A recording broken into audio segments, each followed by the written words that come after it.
Class 9, History, Chapter 2, Part 7, Audio by Renee Matthew. In the previous audio, we saw what was the Bloody Sunday, how it started, and after the Bloody Sunday, there were a series of sequences and series of events which led to more confusion, right? Now, during the 1905 revolution, you can see it here on the slide, the Tsar allowed the creation of an elected consultative parliament or Duma.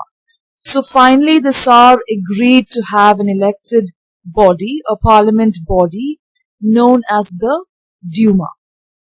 So what happened is, for a brief time it was supported by the Tsar, and as a result of this Duma, there were a lot of trade unions, factory committees, and these were exclusively for factory workers. So as I'm explaining each point, you can look at the point on the slide.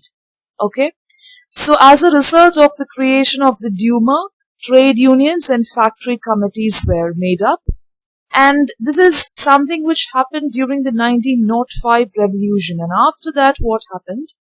Most committees, most of the unions were declared illegal. They were not at all official anymore. Initially, we can see that the Tsar supported it, but after that, it was declared illegal. This is something which happened during the 1905 revolution. And there were a lot of restrictions which were placed, because earlier we saw that people used to meet in secrecy, maybe in the factories, maybe in one of the floors of the factories, but now it is like most of the meetings were restricted and lot of curbs and restrictions were brought to the meetings that were held in secrecy. So what did the Tsar do? He dismissed the first Duma. So you can see that there's a contradiction here. First, he allowed the creation of an elected consultative parliament known as the Duma, and then you can see that the first Duma was just dismissed within 75 days, and the second Duma was elected within 3 months. And whatever he did not want anybody to question his action. He just formed something, then he dismissed it, and he didn't want anybody to question his action or question his authority so that his power will reduce. He did not want any threat to his power. Now he changed the voting laws. Then and there he used to make changes, and he did not even bother about the changes that he brought about.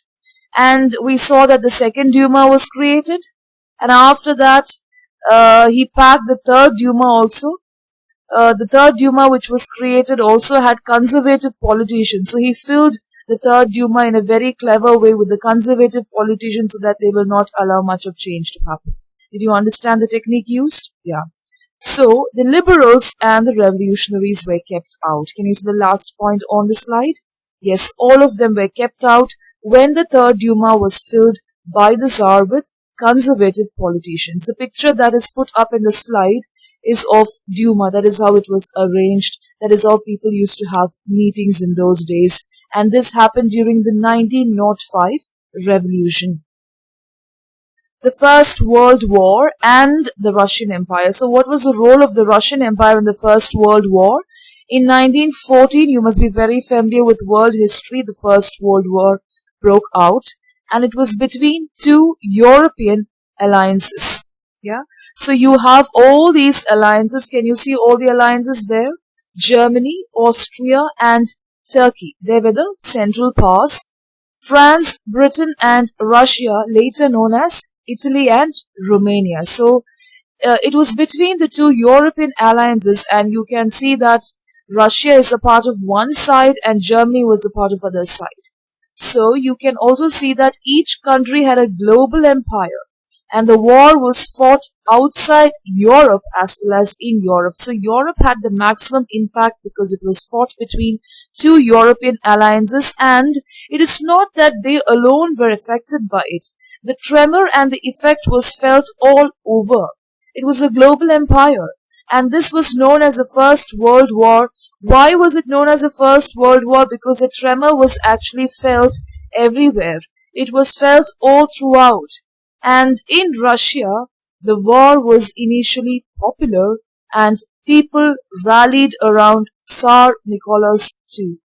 Why do you think this happened in Russia? Why it was so popular? Because people were really fed up with the Tsar. He was very strict and he was very extreme in the actions that he took. So what he did was, he dismissed everything according to his own will, and people were waiting for a chance to just pounce on him and show that they were really upset with what was happening. Now, as the war continued, the Tsar still refused to consult the main parties in the Duma. The Duma was formed, it was operating, it was there. It's not that he dismissed the Duma, but he just failed. He was not interested in consulting with the Duma. He never wanted to consult with the Duma. He never showed his interest.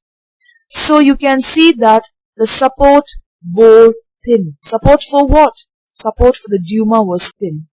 And meanwhile, you can see that anti-German sentiments ran high.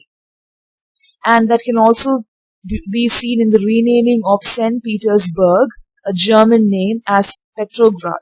So St. Petersburg was renamed as Petrograd. This naming shows that there was a lot of anti-German sentiments where the naming was done as Petrograd. So is that clear? This happened during 1914 and the world was not something which was pertaining to Europe. It was something which shook the world, and Russians were really fascinated because they were waiting for a chance to just overthrow their Tsar.